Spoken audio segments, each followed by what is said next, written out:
13절에서 26절입니다. 사도행전 3장 13절에서 26절.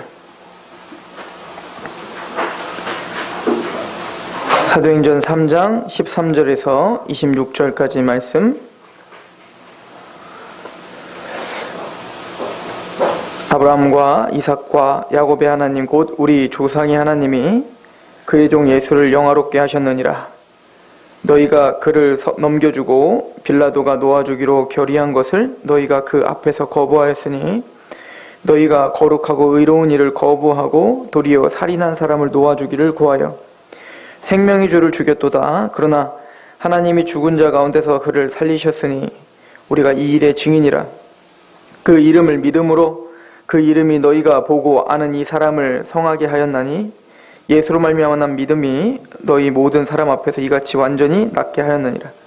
형제들아, 너희가 알지 못하여서 그리하였으며 너희 관리들도 그러한 줄 아노라. 그러나 하나님이 모든 선지자의 입을 통하여 자기의 그리스도께서 고난받으실 일을 미리 알게 하신 것을 이와 같이 이루셨느니라. 그러므로 너희가 회개하고 돌이켜 너희 죄 없이 함을 받으라. 이같이 하면 새롭게 되는 날이 주 앞으로부터 이를 것이요 또 주께서 너희를 위하여 예정하신 그리스도 곧 예수를 보내시리니 하나님이 영원 전부터 거룩한 선지자들의 입을 통하여 말씀하신 바 만물을 회복하게 하실 때까지는 하늘이 마땅히 그를 받아두리라. 모세가 말하되 주 하나님이 너희를 위하여 너희 형제 가운데서 나 같은 선지자 하나를 세울 것이니 너희가 무엇이든지 그의 모든 말을 들을 것이라. 누구든지 그 선지자의 말을 듣지 아니하는 자는 백성 중에서 멸망받으리라 하였고, 또한 사무엘 때부터 이어 말한 모든 선지자도 이때를 가리켜 말하였느니라. 너희는 선지자들의 자손이요 또 하나님이 너희 조상과 더불어 세우신 언약의 자손이라. 아브라함에게 이르시기를 땅 위의 모든 족속이 너의 씨로 말미암아 복을 받으리라 하셨으니 하나님이 그 종을 세워 복 주시려고 너희에게 먼저 보내사 너희로 하여금 돌이켜 각각 그 악함을 버리게 하셨느니라. 아멘. 성령이 충만한 베드로는 오늘 설교를 하고 있습니다. 베드로의 이 설교문은 대단히 중요합니다. 왜냐하면 이 짧은 한 설교에 대단히 중요한 이슈들, 즉 우리가 성경을 해석해내야 될 구약 전체를 통하여서 우리가 알아야 될 중요한 주제들을 툭툭 던지고 있어요. 그래서 사실은 베드로 이 설교를 그냥 쑥 읽으면 1분도 안 돼서 읽을 수 있는 길인데 사실은 이 한 구절 한 구절에 들어있는 그 단어들이 그렇게 쉽게 넘어갈 수 있는 단어들은 아니라는 사실입니다. 이런 설교를 듣고 아니 저 어부가 어떻게 이렇게 유창하게 이렇게 권세 있게 얘기할 수 있지? 라고 이야기했던 것은 그 당시에 구약을 관통하여 다 꿰뚫고 있었던 바리새인과 서기관들을 비롯한 그 지도자들이 베드로의 한마디 한마디를 통하여서 구약 전체를 훑고 있는 것을 보고 있었던 거예요.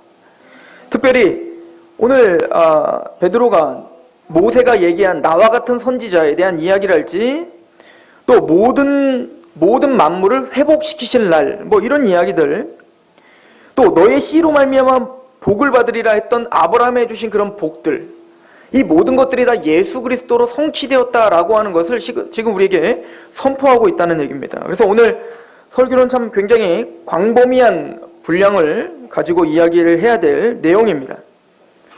그러나 수차례 그리스도로 집중되는 어떤 나와 같은 선지자, 또 그 씨로 말미암아 모든 민족이 복을 얻겠다 하신 그 언약, 또 모든 만물이 예수 그리스도로 말미암아 회복되는 그 날, 이런 것들은 우리가 설교를 계속 해나가면서 우리가 반복적으로 들어왔던 얘기이기 때문에 오늘 그 광범위한 이야기를 굉장히 축소시켜서 우리가 좀 정리하며, 또 그렇다면 베드로가 이런 이야기들을 통해서 이런 신학적인 이야기요 구약 전체를 꿰뚫고 있는 이 이야기가 예수님으로 성취됐다는 이야기를 통해서 지금 그러면 그 베드로가 그 당시에 사람들에게 무엇을 요구하고 무엇을 선포했는지, 또한 이 선포가 과연 2014년대에 살고 있는 우리에게는 어떤 의미가 있는지를 적용하며 그렇게 말씀을 좀 마무리하려고 합니다. 오늘 본문을 보시면 사도행전 3장 13절에 아브라함과 이삭과 야곱의 하나님 곧 우리 조상의 하나님이 그의 종 예수를 영어롭게 하셨느니라. 너희가 그를 넘겨주고 빌라도가 놓아주기로 결의한 것을 너희가 그 앞에서 거부하였으니 너희가 거룩하고 의로운 일을 거부하고 도리어 살인한 사람을 놓아주기를 구하여 생명의 주를 죽였도다. 그러나 하나님이 죽은 자 가운데서 그를 살리셨으니 우리가 이래 증인이다. 오늘 베드로가 하는 이야기는 지난주와 마찬가지로 바로 너희가 죽인, 너희가 거부하고 너희들이 반역을 저질렀던 그 예수 그리스도께서 하나님의 능력으로 살리셨다는 거예요. 너희는 그 예수님을 배반했고 예수님을 죽였다. 그런 참남한 죄를 너희뿐만 아니라 우리 모두가 다 졌다라고 하는 것을 선포한 것을 기억하십니다. 그런데 베드로 사도는 이것이 단순히 예수님이 힘이 없어서 하나님이 능력이 없으셔서 그렇게 십자가에 달리신 것이 아니며 자신이 평생을 걸쳐 유대교에 있으면서 구약을 훑어보고 또 성령님의 조명하심을 통해 그 성령님의 계시하심을 통하여 구약 성경을 통하여서 이 사건을 바라보건대 이것은 바로 모든 구약의 성취였고 하나님의 의지적인 활동이었음을 설명하고 있었죠. 예를 들어서 이사야서 53장에 보면 이 예수님이 아무 힘없이 그렇게 죽임 당하시는 내용을 이렇게 예언하고 있었습니다. 이사야서 53장 7절 그가 곤욕을 당하여 괴로울 때에도 그의 입을 열지 아니하였음이며 마치 도수장으로 끌려가는 어린 양과 털 깎는 자 앞에서 잠잠한 양같이 그의 입을 열지 아니하였도다. 그는 곤욕과 신문을 당하고 끌려갔으나 그 세대 중에 누가 생각하기를 그가 살아있는 자들의 땅에서 끊어짐은 마땅히 형벌받을 내 백성의 허물 때문이라 하였으리요. 그는 강포를 행하지 아니하였고 그의 입에 거짓이 없었으나 그의 무덤에 악인들과 함께 있었으며 그가 죽은 후에 부자와 함께 있었도다. 이사야 전체는 한 종에 대한 예언을 하고 있죠. 한 종이 올 것이고 한 아기가 태어날 것이고 그 아기는 고난받는 종이 될 것이다 라고 하는 겁니다. 그리고는 그의 무덤은 악인들과 함께, 즉 죄인 취급을 받아 죽임을 당할 거라는 거죠. 그리고는 더 재미있는 것은 이사야서 53장 10절에 이렇게 예수 그리스도께서 당하실, 그가 채찍에 맞으시고 찔리신 것은 우리의 허물과 죄 때문입니다 라고 이 대속에 대한 이야기를 하시고 예수님의 이 처절한 죽음, 그 하나님의 종이 처절하게 죽으시는 것이 단순히 계획뿐만이 아니라 하나님의 계획 속에서 일어나는 것이다 라는 거 얘기했을 뿐만 아니라 그것을 하나님은 기뻐하셨고 하나님은 그것을 원하셨다라고 표현하고 있어요. 10절을 보십시오. 여호와께서 그에게 상함받게 하시기를 원하사, 이 원하사라고 하는 말은 기뻐하사 이런 뜻이거든요. 즐거워하셨다는 거예요. 하나님은 자기 하나밖에 없는 아들 그 종을 내어주셔서 죽게 하시고 질고를 당하게 하시고 말할 수 없는 탄식을 하게 하신 것을 기뻐하셨고 원하셨다라는 거죠. 질고를 당하게 하셨은즉 그의 영혼을 속건제물로 드리기에 이르면 왜 하나님은 그걸 즐거워하셨냐면 그가 씨를 보게 되며 그의 날은 길 것이요 또 그의 손으로 여호와께서 기뻐하시는 뜻을 성취하는 거기 때문에 그러는 거예요. 그래서 그 예언의 성취신 그 한 종이 이 땅에 오셔서 그 구약 전체가 예언된 게 적중된 것이 확인되면 그 종이, 그 메시아가 우리를 위해서 십자가에 못 박혀 죽으시고 채찍을 당하시고 또 마침내는 그 모든 고난을 다 담당하시는 것을 보거든. 그분을 통하여서 하나님이 기뻐하시는 뜻을 성취하는 거였구나를 깨달으라는 거죠. 그래서 오늘 베드로도 사도행전 3장에 설교를 하면서 그러나 하나님은 그를 살리셨다. 그리고 그를 영화롭게 하셨다라고 표현하고 있는 거예요.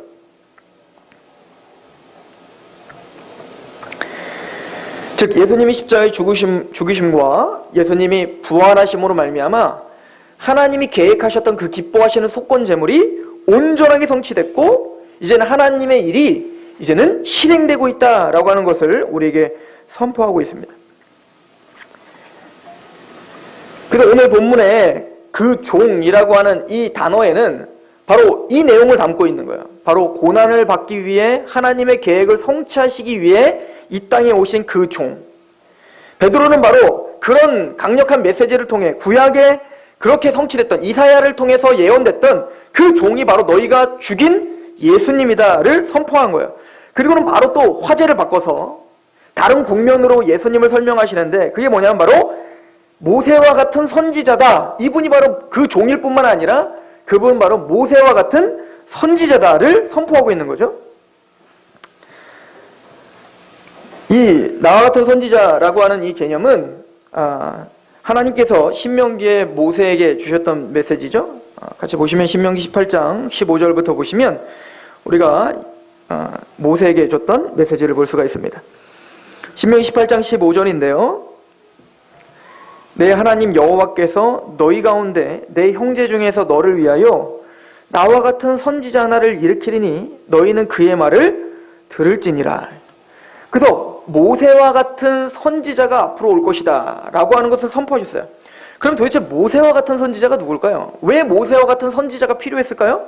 그 이야기를 16절부터 하고 있는 거예요. 신명기 18장 16절에 이것이 곧 내가 총회의 날에 호렙산에서 내 하나님 여호와께 구한 것이라. 곧 내가 말하기를 내가 다시는 내 하나님 여호와의 음성을 듣지 않게 하시고 다시는 이 큰 불을 보지 않게 하소서. 두렵건대 내가 죽을까나이다 하며 여호와께서 내게 이르시되 그들의 말이 옳도다.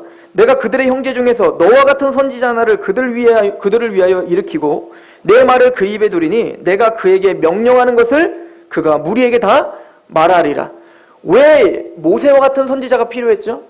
사실은 모든 백성들이 다 시내산에 올라가서 하나님을 대면하여 하나님이 주시는 메시지를 직접 들었어야 돼요. 그러나 죄가 있는 인간들은 그 어떤 누구도 하나님을 쳐다볼 수도 없고 그래서 하나님을 보면 두려울 수밖에 없는 겁니다.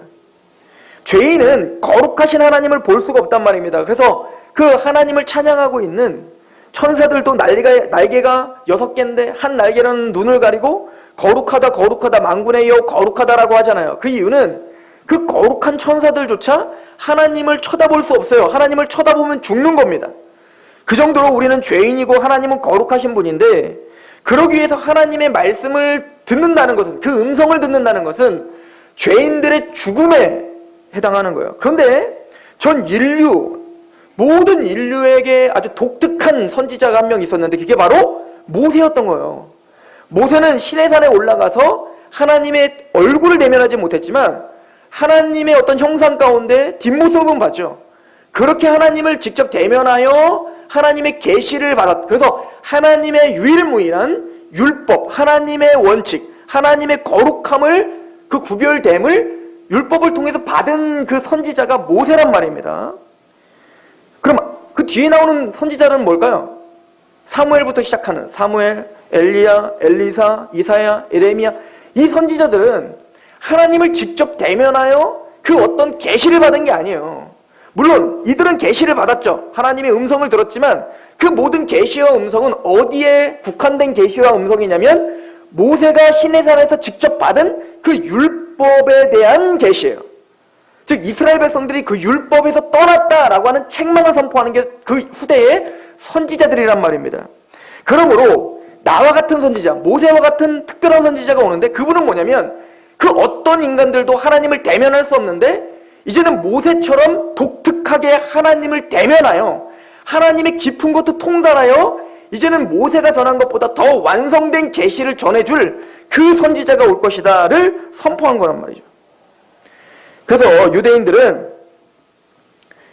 메시아를 대망하면서 그 메시아를 바로 그 선지자라고 믿어왔어요. 그러니까 주님이 그와 같은 선지자, 그 역사 속에 수많은 선지자들이 있었지 않습니까?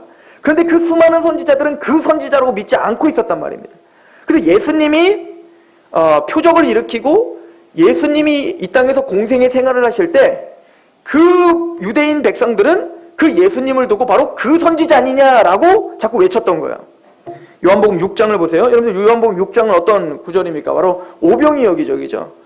이스라엘 백성들이 오병이어 기적을 통해서 봤을 때 누구를 염두에 뒀다고요? 오병이어 기적을 딱 보면서 광야에 나와 그 배고파하는 하나님의 백성들에게 떡과 물고기를 나눠주되 기적적인 방법으로 배부르게 채워주더라. 요 1000명을 먹이시더라를 경험하면서 그들은 누구를 연상했냐면 바로 광야의 모세를 연상했단 말입니다. 광야에서 우리 민족들이 그렇게 하나님 앞에 배를 굶고 있을 때 모세를 통하여 기적적으로 만나와 메추라기를 내려주신 하나님의 기적. 그래서 오병이어기적이 끝나자마자 이 유대인들은 그 예수님에게 이렇게 소리를 지르는 거예요. 요한복음 6장 14절에 그 사람들이 예수께서 행하신 이 표적을 보고 말하되 이는 참으로 세상에 오실 그 선지자라. 그 모세와 같은 선지자가 바로 이분이구나. 15절에 그러므로 예수께서 그들이 와서 자기를 억지로 붙들어 임금으로 삼으려고 하는 줄 아시고 다시 혼자 산으로 떠나가시더라는 거예요.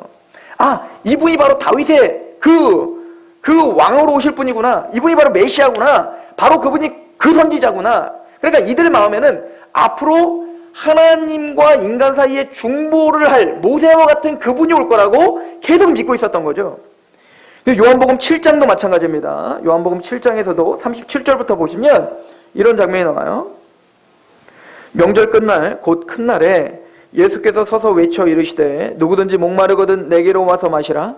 나를 믿는 자는 성경의 이름과 같이 그 배에서 생수의 강이 흘러나오리라 하시니 이는 그를 믿는 자들이 받을 성령을 가리켜 말씀하신 것이라. 예수께서 아직 영광을 받지 아니하셨으므로 성령이 아직 그들에게 계시지 아니하시더라. 이 말씀을 들은 무리 중에 어떤 사람들은 이 사람이 참으로 그 선지자라 하며 어떤 사람은 그리스도라 하며 어떤 이들은 그리스도가 어찌 갈릴리에서 나오겠느냐. 성경에 이르기를 그리스도는 다윗의 씨로 또 다윗이 살던 마을 베들레헴에서 나오리라 하지 아니하였느냐 하며 예수로 말미암아 무리 중에 쟁론이 되니 그 중에는 그를 잡고자 하는 자들도 있으나 손을 대는 자가 없었더라. 예수님께서 생명의 물에 대한 이야기를 하죠. 꼭 광야에서 모세를 통하여 반석이 쳐서 물이 나온 것처럼 그 생명수에 대한 이야기를 하실 때 바로 이 유대인들은 바로 그분이 그 선지자 아니냐라고 계속 예수님을 이야기하고 있었던 겁니다.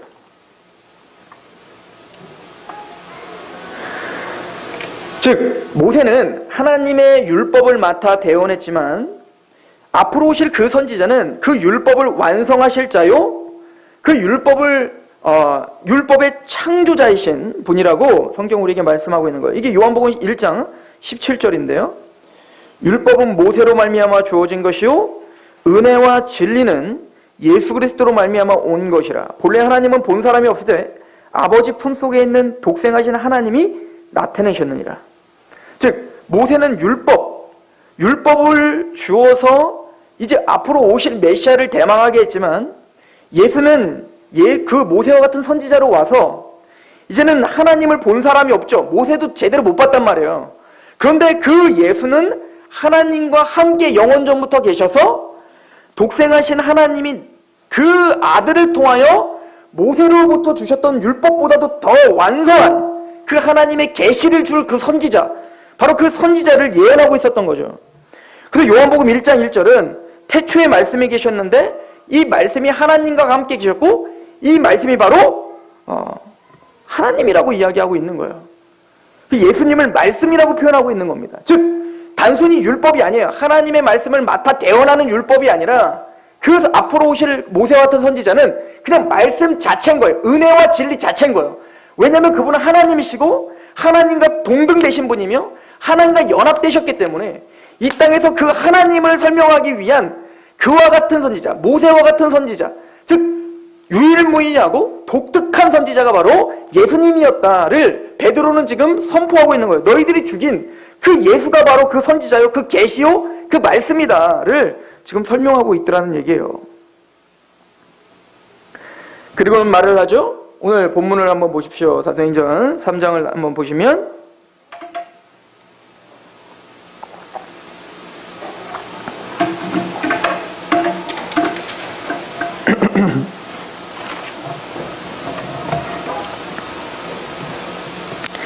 27절에 모세가 말하되 주 하나님이 너희를 위하여 너희 형제 가운데서 나 같은 선지자 하나를 세울 것이니 너희가 무엇이든지 그의 모든 말을 들을 것이니라. 그래서 예수님의 말을 들어야 된다. 그분은 계시니까, 그분은 말씀이기 때문에 그분의 말을 들어야 된다라고 이야기를 하고 있는 것입니다. 즉 예수님은 모든 계시의 완성이라는 얘기고, 이걸 좀 더 쉽게 얘기하면 하나님의 최후 통첩이라는 거예요. 최후 통첩. 예수님께서 예화를 그 비유를 드실 때 이런 비유를 드셨죠. 종을 보냈더니 그 종을 죽여버립니다. 그죠? 그리고 또 종을 또 보냈더니 그 종도 또 죽입니다. 그래서 이제는 아들을 보냈더니 그 아들도 어떻게 하더라는 거예요? 죽이더라는 거예요. 그럼 어떻게 하겠느냐? 모든 병사를 끌고 와서 완전히 쑥대밭을 만들지 않겠느냐라고 말씀하신 거예요. 즉 무슨 얘기냐면 하나님은 구약시대 전체를 통하여서 많은 선지자들을 통하여 여러 가지 경고의 메시지를 줬죠. 하나님의 율법을 통해서 경고하셨고 또 그 율법을 들고 목숨을 걸며 이 말씀을 전하지 않으면 내 마음이 불이 붙는다라고 하는 에레미야 선지자처럼 모든 선지자들이 목숨을 걸고 하나님 앞에 서서 하나님의 편에서 하나님이 맡겨주신 말씀을 대언했단 말입니다. 그런데 이스라엘의 역사를 보면 그 모든 선지자를 핍박하고 죽이더라는 겁니다. 그래서 하나님은 이제는 최종적이고 마지막으로 최후 통첩을 하셨는데 그게 뭐냐면 바로 그의 아들을 내어주신 거였어요. 이게 히브리서 1장 1절의 말씀입니다. 옛적의 선지자들을 통하여 여러 부분과 여러 모양으로 우리 조상들에게 말씀하신 하나님이 이 모든 날 마지막에는 이건 최종적이다라고 하는 거예요. 최종적이다. 더 이상 없다라는 뜻이에요. 아들을 통하여 우리에게 말씀하셨으니 그 아들을 만유의 상속자로 세우시고 또 그로 말미암아 모든 세계를 지으셨느니라. 그 아들은 단순히 하나님의 아들됨 뿐만 아니라 그분은 창조자입니다. 3절 이는 하나님의 영광의 광채시요 그 본체의 형상이라. 그의 능력의 말씀으로 만물을 붙드시며 죄를 정결하게 하시는 일을 하시고 높은 곳에 계신 지극히 크신 이의 우편에 앉으셨다. 그분은 하나님이신데 하나님께서 마지막 최후 통첩으로 그의 아들을 내어주셔서 더 이상 말씀은 없어요. 이제 그 아들을 거부해버리면 끝입니다. 그리고 이렇게 선포합니다. 히브리서 2장 9절에 보면 이렇게 이어서 설명하는 거예요. 히브리서 2장 9절 오직 우리가 천사들보다 잠시 동안 못하게 하심을 입은 자 곧 죽음의 고난을 받으심으로 말미암아 영광과 존귀로 관을 쓰신 예수를 보니 이를 행하심은 하나님이 은혜로 말미암아 모든 사람을 위하여 죽음을 맛보게 하려 하심이라. 이것은 하나님의 지혜였다는 거죠. 하나님이 최후 통첩을 그 아들을 통해서 보내신 것은 하나님이신 그분을 우리와 똑같은 육체의 모양으로 오게 하셔서 우리의 죄를 씻게 하는 하나님의 지혜였고 은혜였고 사랑이었어요. 마지막 보내는 통첩이면서 또 마지막 우리에게 베푸는 은혜였다는 것이죠. 10절 그러므로 만물이 그를 위하고 또한 그로 말미암은 이가 많은 아들들을 이끌어 영광에 들어가게 하시는 일에 그들의 구원의 창시자를 잘 보십시오. 그들의 구원의 창시자를 고난을 통하여 온전하게 하심이 합당하도다. 예수님은 구원의 창시자예요. 단순히 구원을 위한 수단이 아니시라 그 예수님은 바로 구원의 창조자고 구원의 창시자라는 거예요. 자, 이 이야기가 왜 중요하냐면 이 이야기를 왜 히브리 기자가 1장, 2장을 통해서 이렇게 강조하며 이야기할까요? 3장을 말하기 위함입니다. 잘 들으십시오. 3장 1절 그러므로 함께 하늘의 부르심을 받은 거룩한 형제들아 우리가 믿는 도리의 사도이시며 대제사장이신 예수를 깊이 생각하라. 그 예수는 누굽니까? 하나님이시며 창조의 구원의 창조자시며 그분은 하나님이시며 우리의 죄를 위해 십자가에 죽으신 분이시며 하나님의 최종적인 최후 통첩이다. 2절 그는 자기를 세우신 이에게 신실하시길 모세가 하나님의 온 집에서 한 것과 같이 하셨으니 그는 모세보다 더욱 영광을 받을 만한 것이 마치 집 지은 자가 그 집보다 더욱 존귀함 같으니라. 집마다 지은 이가 있으니 만물을 지으신 이는 하나님이시라. 또한 모세는 장래에 말할 것을 증언하기 위하여 하나님의 온 집에서 종으로서 신실하였고 그리스도는 하나님의 집을 맡은 아들로서 그와 같이 하셨으니 우리가 소망의 확신과 사랑을 끝까지 굳게 잡고 있으면 우리는 그의 집이라. 자 보십시오. 누구랑 비교하고 있죠? 모세와 비교하고 있죠. 이 얘기 왜 할까요? 지금 어떤 얘기를 하고 있냐면 하나님의 모세를 통해서 주신 율법, 그 율법을 선포하시고 그 율법을 어겼던 그 이스라엘 백성들이 어떠한 처지를 당했어요. 여러분들 신약 성경은 은혜의 하나님, 구약 성경은 재앙의 하나님, 공의의 하나님, 진노의 하나님 이렇게 보는 사람들이 많잖아요. 그 이유는 뭐죠? 무섭기 때문에 그래요. 구약을 보면 하나님은 그 죄와 타협할 수 없어서 조금만 잘못해도 완전 지진을 나게 해서 완전 다 매몰시켜버리고, 그리고 다 싹 다 태워버리고, 물에 빠뜨려서 그 어마어마한 홍해에 그 바로 군대, 이 세상에는 최고의 권력을 갖고 있는 바로들도 한순간에 매몰시켜버리는 그 무시무시한 하나님이라는 얘기입니다. 그들이 다 그런 결론을 맺었던 이유는 딱 하나요. 모세를 통해서 선포한 그 메시지를 듣지 않았기 때문입니다. 그렇다면 지금 그리스도는 모세와 같은 선지자지만 모세보다도 훨씬 월등하며 영광스러운 선지자임을 지금 설명하고 있죠.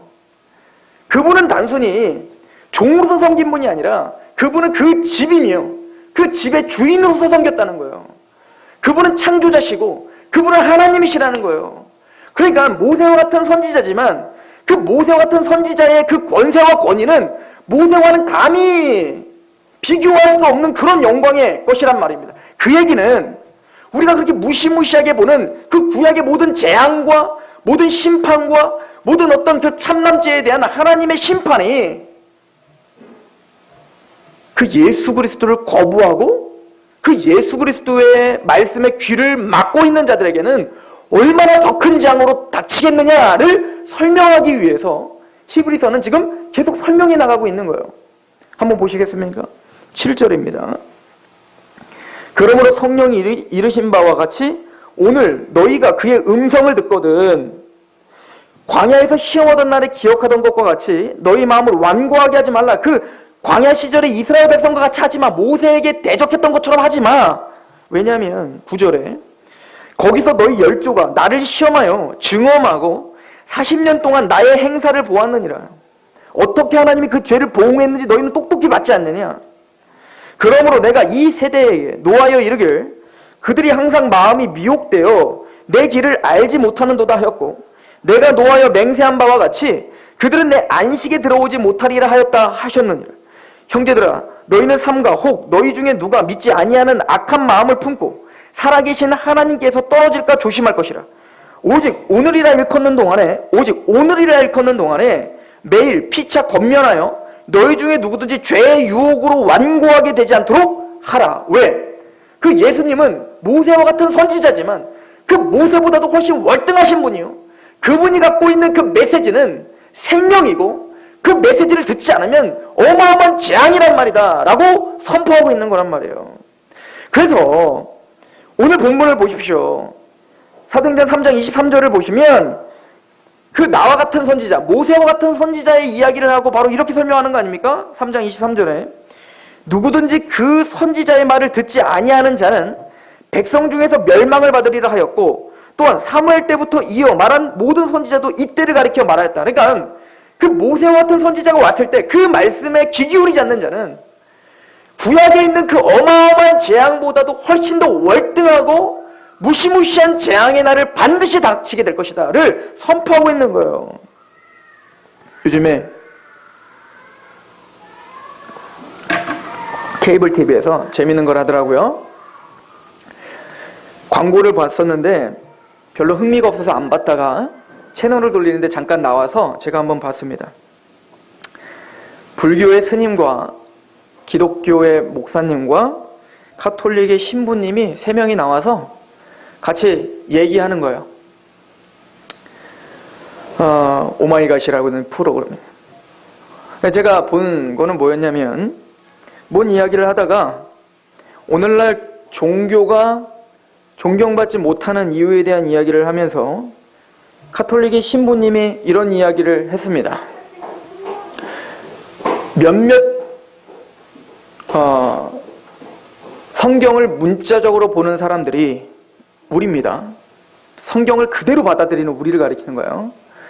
성경을 문자적으로 보는 사람들이 협박을 하여 종교로 끌어들이는 일 때문에 이 지경이 됐다는 겁니다. 이 얘기는 뭐냐면 예수님을 믿지 않으면 영원한 지옥 형벌을 받고 여러 가지 그 재앙을 받으니까 그러니까 당신들은 예수님을 믿으러 빨리 교회로 오셔야 됩니다 라고 하는 것이 협박이고 그런 아주 몰상식하며 그리고 지혜롭지도 못한 방법으로 사람들을 현혹시킨 그것이 잘못이다라고 하는데 같이 있었던 목사님이 고개를 끄덕끄덕거리며 그거를 또 호응하더라고요.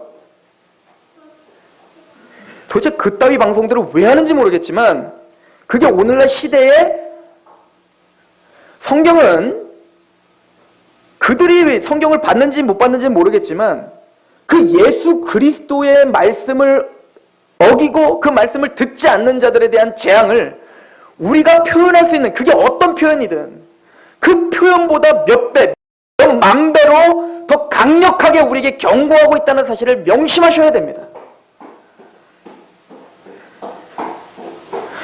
한 목회자의 영상을 봤습니다. 그 목회자는 이전에 미국의 쌍둥이 빌딩이 무너질 때 그 무너진 며칠 후에 설교한 메시지더라고요. 제가 우리 홈페이지에도 올려놨는데 그 메시지에 그 설교자가 울부짖으며 이런 이야기를 하더이다. 자기는 그 무역센터가 무너질 때 모두가 다 목숨을 살기 위해 뛰쳐나오고 목숨을 걸고 도망쳐 나올 때 그 무너지는 곳으로 뛰어 들어가는 사람들이 있더라는 거예요. 바로 소방관들과 경찰관들이라는 거죠. 존경하는 소방관들과 경찰관들이 그 목숨을 걸고 그 아수라장으로 뛰어 들어가는 그 재앙으로 뛰어 들어가는 이유는 딱 하나예요. 사명입니다. 나는 경찰관이고 나는 소방관이기 때문에 목숨을 걸고 뛰어 들어가는 거 그 이상도 그 이하도 아니었다는 거예요. 그리고는 그분이 이렇게 울부짖더라고요. 그 재앙 속에 그 경찰관과 소방관보다도 더 못한 사명감으로 하나님의 나라를 선포하지 않게 해주시옵소서. 그 재앙 속에 그 재앙에서 피하십시오라고 힘있게 선포해야 돼. 그 재앙에서 도망하십시오라고 선포해야 될 나의 사명을 그 경찰관들과 소방관들보다 더 못한 것이 되지 않게 저를 좀 붙잡아 주십시오라고 울부짖으십니다. 어찌 보면 베드로 사도와 또 히브리 기자는 예수 그리스도를 믿지 않는 그 재앙과 그 어마어마한 진노가 어떤 것인 줄 알아. 그 재앙과 진노 있는 그 불구덩이로 뛰어들어가 그들에게 피하십시오 지금 선포하고 외치는 그 중압감과 그 다급함으로 선포하고 있는 메시지인 거예요.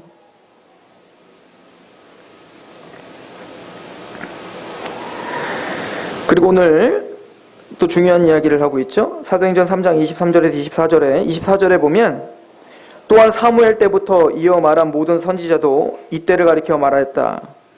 왜 사무엘 때부터냐면 우리가 보통 신학적으로 본격적인 선지자의 출현은 사무엘로 봅니다. 왕권과 분리된 선지자, 제사장과 왕과 선지자로 분리된 시대가 바로 이제 사무엘 시대부터인데, 그래서 사무엘 때부터 모든 선지자, 즉 세례 요한 때, 마지막 선지자인 세례 요한 때까지 바로 이때를 가리켰다. 구약의 모든 선지자들은 하나도 빠짐없이 바로 이때, 즉 모세와 같은 그 선지자가 출현하여 그 하나님의 구속의 역사를 이루실 그때를 위해서 모든 선지자는 예언했다는 거예요.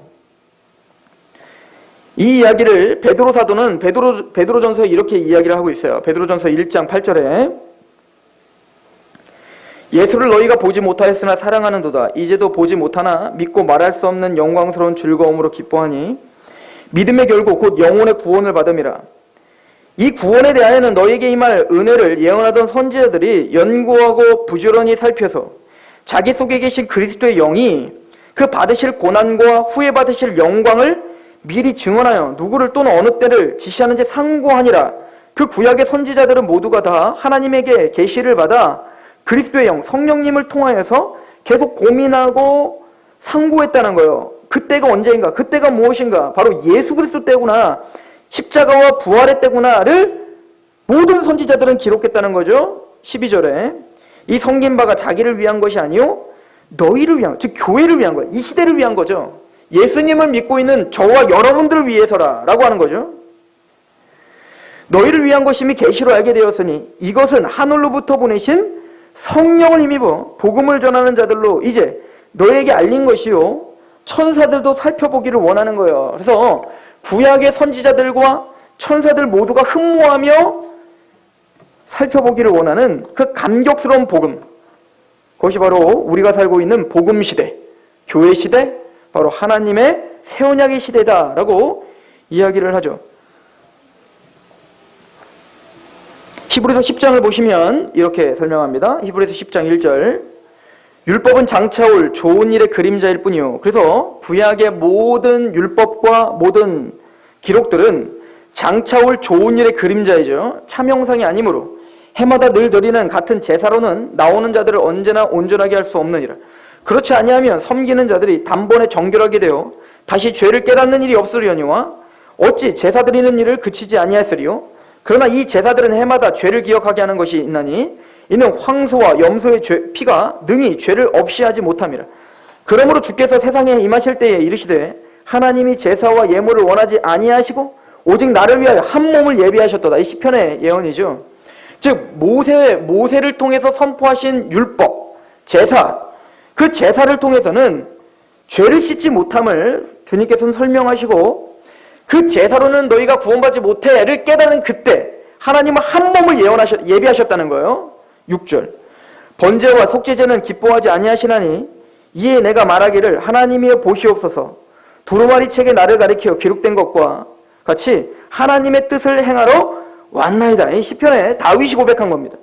하나님이 보시옵소서. 두루마리 책, 즉 하나님의 모든 선지자의 글들과 모든 구약의 나를 가리켜 기록된 것이 하나님의 뜻을 행하러 드디어 내가 왔습니다. 이게 구약시대에 예언됐는데 바로 이 예언이 예수님이었다를 설명하고 있는 거죠. 8절. 위에 말씀하시기를 주께서는 제사와 예물과 번제와 속죄제는 원하지 아니하시고 기뻐하지도 아니하신다 하셨고 이는 다 율법을 따라 드리는 것이라. 그 후에 말씀하시기를 보시옵소서. 내가 하나님의 뜻을 행하러 왔나이다 하셨으니 그 첫째 것을 폐하시면 둘째 것을 세우려 하심이라. 이 뜻을 따라 예수 그리스도의 몸을 단번에 들이심으로 말미암아 우리가 거룩함을 얻었노라. 하나님의 뜻을 다 완성시킨 십자가를 통해 우리가 단번에 의롭다함을 받았다.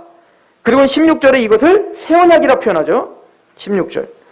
주께서 이르시되 그날 후로는 그들과 맺을 언약이 이것이라 하시고 내 법을 그들의 마음에 두고 그들의 생각에 기록하리라 하신 후에 또 그들의 죄와 그들의 불법을 내가 다시 기억하지 아니하리라 하셨으니 이것들을 사하셨은즉 다시 죄를 위하여 제사 드릴 것이 없느니라.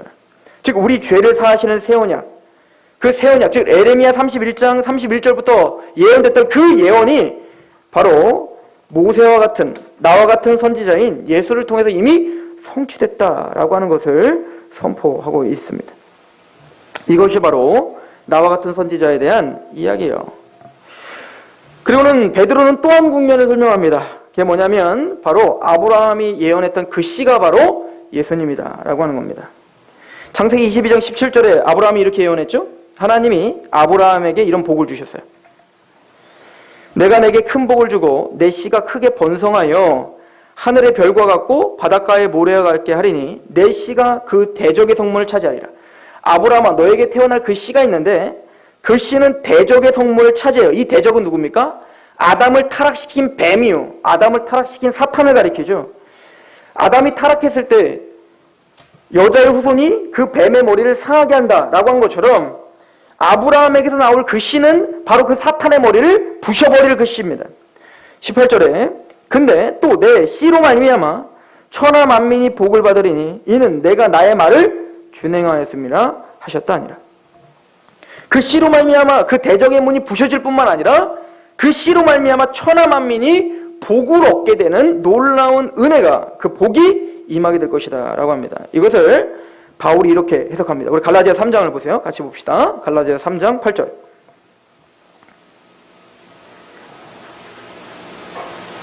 같이 한번 읽어봅시다. 갈라디아 3장 8절 시작. 또 하나님이 이방을 믿음으로 말미암아 의로 정하실 것을 성경이 미리 알고 먼저 아브라함에게 복음을 전하되 모든 이방인이 너로 말미암아 복을 받으리라 하였느라. 이 아브라함에게 주셨던 그 씨의 복, 자손의 복은 복음이라는 거예요. 그래서 아브라함과 그 씨를 통하여 모든 민족이 복을 받는 통로가 될 거라는 거죠. 어떻게? 그 씨는 누굽니까? 갈라디아 3장 15절에서 16절 시작. 형제들아 내가 사람의 예대로 말하노니 사람의 언약이라도 정한 후에는 아무도 패하거나 더하거나 하지 못하느니라. 이 약속들은 아브라함과 그 자손에게 말씀하신 것인데 여럿을 가리켜 그 자손들이라 하지 아니하시고 오직 한 사람을 가리켜 내 자손이라 하셨으니 곧 그리스도라. 즉 아브라함서부터 구약에 선포됐던 그 씨, 자손, 그 자손은 바로 예수님을 가리킨다라고 하는 것을 베드로는 또 모든 구약을 꿰뚫으며 지금 모든 유대인들에게 선포하고 있는 중인 거예요. 근데 오늘 그 예언을 보시면 그 자손으로 말미암아 모든 민족이 복을 얻게 된다라고 이야기를 합니다. 자, 이 이야기와 오늘 말씀과 같이 연결 지으면 우리 같이 좀 마무리를 지었으면 좋겠는데, 사도행전 3장을 다시 한번 가보셔서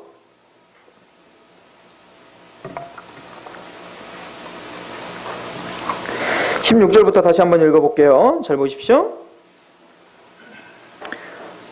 지금까지 설명한 그 모세와 같은 선지자, 또 그 씨, 그 자손, 그 이름을 믿음으로, 3장 16절입니다. 그 이름을 믿음으로 그 이름이 너희가 보고 아는 이 사람을 성하게 하였나니 예수로 말미암아 난 믿음이 너희 모든 사람 앞에서 이같이 완전히 낫게 하였느니라. 우리가 지난주에 살펴봤죠?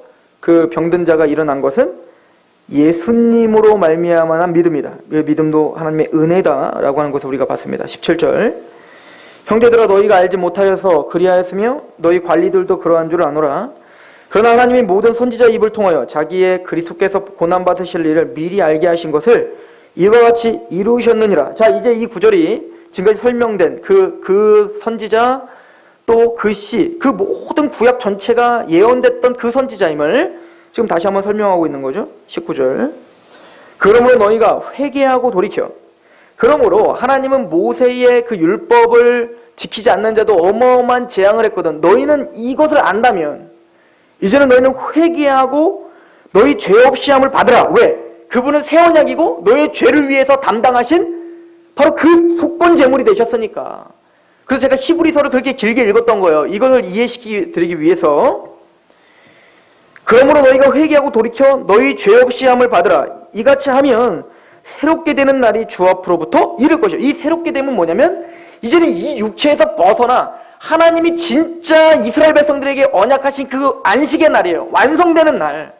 모든 선지자들이 물이 바다 덮은 것 같이 하나님의 영광을 인정하는 것이 온 땅끝까지 이르러 충만하게 거할 그날, 완성될 그날, 하나님의 새하늘과 새 땅이 이루어질 그날, 이사야가 선지자가 예언한 것처럼 어린아이들이 이제는 독사굴에 손을 놓는 그날, 모든 것이 하나님의 질서 앞에 다 질서를 잡히고 하나님은 하나님 되시고 우리는 나는 흙입니다, 나는 먼지입니다 라고 그 자리에 서서 겸손과 그 낮아짐으로 하나님을 마음껏 찬양하고 그것이 기쁨이고 그것이 행복인 그날, 그날이 반드시 올 거라는 거예요. 그리고 말합니다. 보십시오.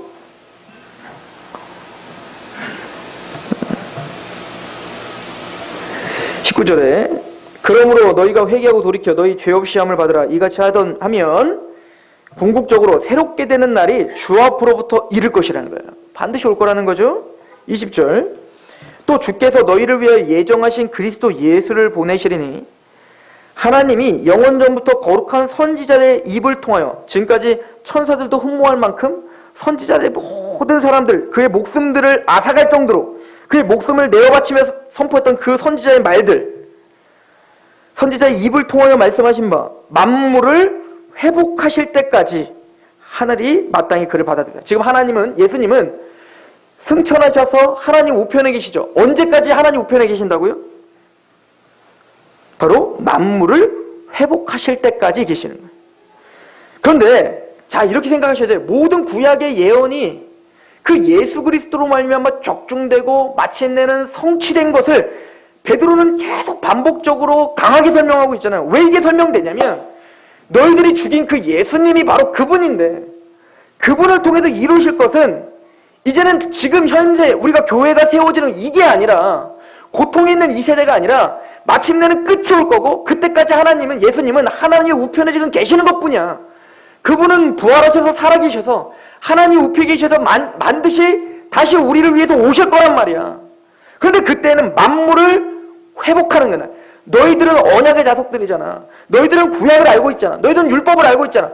그 율법의 완성은 예수님이 오시는 것뿐만 아니라 그 그리스도, 그 모세 같은 선지자가 모든 만물을 회복하는 그날이 반드시 올 거라고 예언했는데 그 예언된 그 만물이 회복되는 날이 반드시 올 거라니까. 그러니까 그분을 믿고 빨리 회개하고 돌이켜를 베드로는 얘기하고 있는 거예요.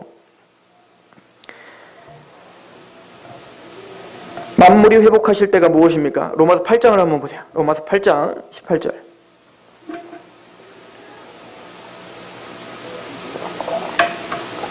로마서 8장입니다. 18절. 생각하건대 현재의 고난은 장차 우리에게 나타날 영광과 비교할 수 없도다.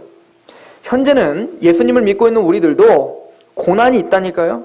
그러나 앞으로 그 만물이 회복되는 그날 우리에게 주어질 영광과 비교하면 아무것도 아니니까 인내하라, 이 얘기를 하고 계시는 거죠. 그리고는 이 얘기를 하는 겁니다. 19절에 피조물이 고대하는 바는 하나님의 아들들이 나타나는 것이니, 피조물이 허무한데 굴복하는 것은 자기 뜻이 아니요 오직 굴복하게 하시는 이로 말미암음이라. 그 바라는 것은 피조물도 썩어짐의 종노릇한 데서 해방되어 하나님의 자녀들의 영광의 자유에 이르는 것이니라. 피조물이 다 이제까지 함께 탄식하며 함께 고통을 겪고 있는 것을 우리가 아느니라. 즉 모든 만물, 우리 인간뿐만 아니라 우리 모든 만물도 다 탄식하고 있는 거예요. 자, 그러면 우리는 탄식 안 하나요? 그래서 로마서 8장 그 전에 7장의 사도 바울은 구원받은 자신도 탄식하고 있다고 얘기하고 있는 거예요. 우리에게 어떤 탄식이 있죠? 우리의 마음은 하나님의 법을 사랑해서 하나님의 말씀대로 살고 싶어요. 왜? 난 구원받았으니까. 그런데 이 썩어질 육체가 아직도 여전히 나를 괴롭혀서 나를 죄 가운데로 끌고 가는 게 탄식이었잖아요. 너무너무 힘든 거였잖아요. 이게 구원받은 자의 애통이라고 했잖아요. 그래서 그게 너무 힘들어서 오라 나는 공고한 사람입니다라고 탄식하고 있는데, 이 탄식을 곰곰이 생각해 보니까 사도 바울이 이거는 우리 구원받은 자만의 탄식, 이 교회의 탄식만이 아니라 모든 만물이 이렇게 탄식하고 있구나. 아담이 죄를 범했을 때 그 죄 때문에 우리가 죄 때문에 이렇게 탄식하게 된 것처럼 그 아담이 죄를 범해서 모든 만물도 다 지금 재앙 가운데 있고 저주 가운데 있어서 이제는 그 탄식이 다시 회복돼요. 하나님의 그 완벽한 만물로 다시 회복되는 새하늘과 새 땅을 기다리고 있구나를 사도 바울은 얘기하고 있는 거예요. 그래서 만물이라는 표현을 하고 있는 겁니다. 계속 보세요. 22절. 피조물이 다 이제까지 함께 탄식하며 함께 고통을 겪고 있는 것을 우리가 아느니라. 그뿐 아니라 또한 우리 곧 성령의 처음 익은 열매를 받은 우리까지도 속으로 탄식하여 양자될 것 곧 우리 몸의 속량, 즉 예수님이 재림하셔서 부활의 몸을 덧입는 그 날을 기다리는 겁니다. 우리가 소망으로 구원을 얻었음에 보이는 소망이 소망이 아니니 보는 것을 누가 말하리요? 만일 우리가 보지 못하는 것을 바라면 참으로 기다릴지니라. 인내하며 기다려라. 그 만물이 완성되는 날은 반드시 온다라고 하는 겁니다.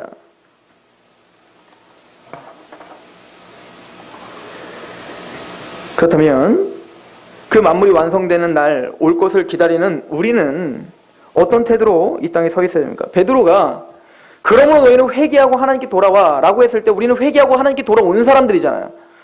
그럼 그런 교회는 이 만물의 회복, 하나님이 만물을 회복시켜 주시 재림하러 오실 거야, 이 베드로의 이 설교를 통해 우리는 무엇을 바라봐야 될까요? 오늘 이것을 우리가 확증하는 게 중요해요. 에베소서 1장 3절입니다. 이런 건 같이 읽으셔야 됩니다. 에베소서 1장 3절. 찬송하리로다. 하나님 곧 우리 주 예수 그리스도의 아버지께서 그리스도 안에서 하늘에 속한 모든 신령한 복을 우리에게 주실 거예요. 그 신령한 복이 우리에게 완전히 주어질 때가 뭡니까? 만물이 회복되는 그날이에요. 예수님이 재림하시면 우리의 이 세상 속에서 탄식하는 것이 완전히 잠재워질 것이고 끝날 거예요. 그 신령한 복, 하나님이 주시고자 한 복을 완성하실 것입니다. 4절. 곧 창세전에 그리스도 안에서 우리를 택하사 우리를 사랑 안에서 그 앞에 거룩하고 흠이 없게 하시려고 그 기쁘신 뜻대로 우리를 예정하사 예수 그리스도로 말미암아 자기 아들들이 되게 하셨으니 이는 그가 사랑하시는 자 안에서 우리에게 거저 주시는 바 그의 은혜의 영광을 찬송하게 하는 것, 하나님의 자랑이 되고 하나님을 찬송하고 온전한 예배자가 되는 그날 14만 4천이 만만이요 천천히 모든 하나님의 백성들이 하나님께 완성된 예배를 드리는 날, 그날을 위해서 우리를 예정하셨고 구속시켜 주셨죠. 그리고 우리에게 이렇게 말합니다. 1장 17절. 우리 주 예수 그리스도의 하나님 영광의 아버지께서 지혜와 계시의 영을 너희에게 주사 하나님을 알게 하시고 너희 마음의 눈을 밝히사 그의 부르심의 소망이 무엇이며 성도 안에서 그의 기업의 영광의 풍성함이 무엇이며 그의 힘의 위력으로 역사하심을 따라 믿는 우리에게 베푸신 능력의 지극히 크심이 어떠한 것을 너희로 알게 하시기를 구하노라. 그러니까 지혜와 총명을 넘치게 하셔서 우리는 구원받은 자로 눈이 밝아져서 이 땅의 것이 아닌 신령한 복과 영원한 소망을 바라보는 특권을 주셨다는 거죠.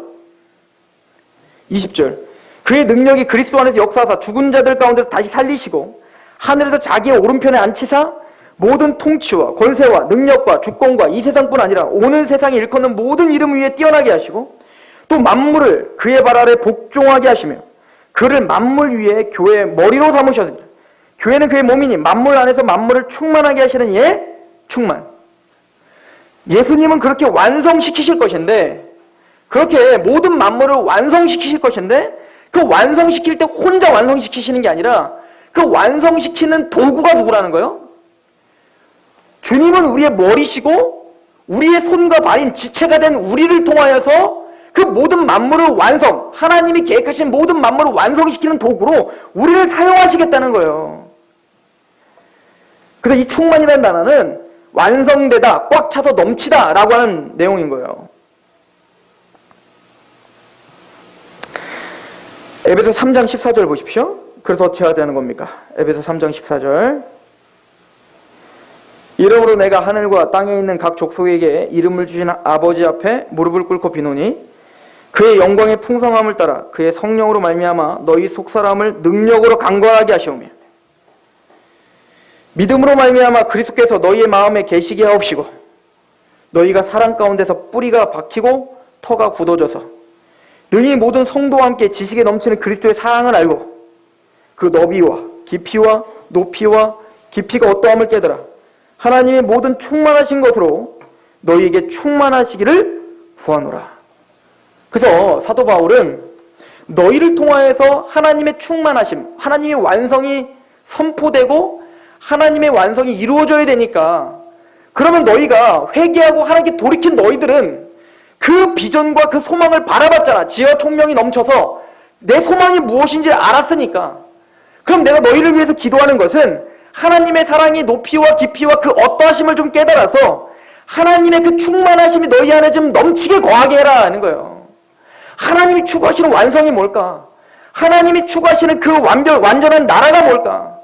하나님이 그렇게 자기 아들을 내어주시기까지, 그래서 그 자기 아들을 통해서 완성시키고자 하는 그 하나님의 완성된 모습이 뭘까? 그 하나님의 사랑과 은혜에 푹 잠겨서 너희들이 먼저 신앙의 충만함을 거하고 그 하나님의 비전과 소망을 같이 바라보는 자들이 되라. 이것이 사도 바울이 교회를 위해서 목숨을 걸고 기도했던 내용인 거예요.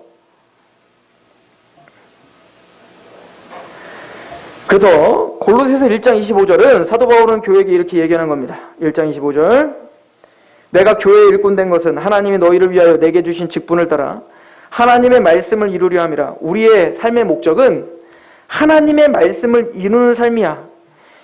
이 비밀은 만세와 만대로부터 감춰졌던 것인데 이제는 그의 성도들에게 나타났고 하나님이 그들로 하여금 이 비밀의 영광이 이방인 가운데 얼마나 풍성한지를 알게 하려 하심이라. 이 비밀은 너희 안에 계신 그리스도니 곧 영광의 소망이니라. 하나님은 그 완성의 도구로 우리를 사용하십니다. 그래서 우리 안에 예수님의 그 사랑과 그 은혜의 깊이와 높이와 그 어떠하심을 좀 알아 하나님의 그 충만하신 완성을 깨닫게 하시고 이제는 그 비밀의 영광이 우리를 통하여 이방인에게 넘치도록 알게 하시는 거. 그리고 마침내는 택함 받은 자가 모두 구원받아 14만 4천이 차서 마침내는 끝이와 모든 만물이 완성되는 새하늘과 새 땅을 이 땅에 임하게 하는 것. 그것이 교회의 목적이고 사명이라는 겁니다. 그래서 바울은 이렇게 결론을 내립니다. 골로새서 1장 28절 우리가 그를 전파하여, 그래서 그렇게 사랑에 충만한 자는 우리가 그를 전파하여 각 사람을 권하고 모든 지혜로 각 사람을 가르침은 각 사람을 그리스도 안에서 완전한 자로 세우려 함이니 이를 위하여 나도 내 속에서 능력으로 역사하시는 이의 역사를 따라 힘을 다하여 수고하노라. 사도 바울은 교회에게 다시 한번 그 사랑을 깨달아 그 사명을 회복하고 힘을 다하여 수고한 나처럼 그렇게 교회요 하나님의 나라를 위해 그 사랑을 위해 힘을 다하여 수고하라 라고 이야기하고 있는 것입니다. 그리고 오늘 사도행전 3장 26절에 이렇게 그들에게 베드로는 얘기합니다. 하나님이 그 종을 세워 복 주시려고, 이 복인 거예요. 이 복, 이 소망을 알게 하시고 마침내는 이 영광스러운 신령한 복이 완성되는 그 복, 이 복을 주시려고 너에게 먼저 보내사 너희로 하여금 돌이켜 각각 그 악함을 버리게 하셨다. 즉 우리의 구원은, 우리를 예수 그리스도로 말미암아 구원시킨 것은 우리에게 있는 그 죄성과 그 악함을 버리게 하는 거예요. 그것이 바로 힘을 다해 우리가 수고하는 방법입니다. 그럴 때 저와 여러분들 통해서 그리스도의 향기가 날 것이고 그리스도의 편지로서 하나님 앞에 하나님께 영광을 돌리는 그런 귀한 교회의 사명을 다시 회복할 수 있을 것입니다. 기도하겠습니다. 하나님, 구약 전체를 통하여 예언하신 그 선지자, 그 고난의 종, 우리 예수 그리스도를 우리에게 주신 그 하나님의 열심과 그 하나님의 놀라운 역사와 은혜를 발견합니다. 하나님이 우리에게 은혜를 베풀어 주시옵소서. 이 교회가 교회답게 하시옵소서. 우리 모든 성도들이 성도답게 하시옵소서. 하나님의 복음의 사명에 붙들려 우리가 무엇을 위해 살아가는지를 바로 깨닫는 그런 귀한 하나님의 백성들이 되게 하옵소서. 또 그들을 온전하게 이 교회를 세우기 위해 타협 없는 말씀이 계속 전파되게 하시옵시고 그 말씀을 추적하는 삶이 우리에게 있게 성령님 도와주시고 보호하시며 인도하여 주옵소서. 우리를 긍휼히 여기실 하나님을 찬양하며 예수 그리스도의 이름으로 감사하며 기도합니다.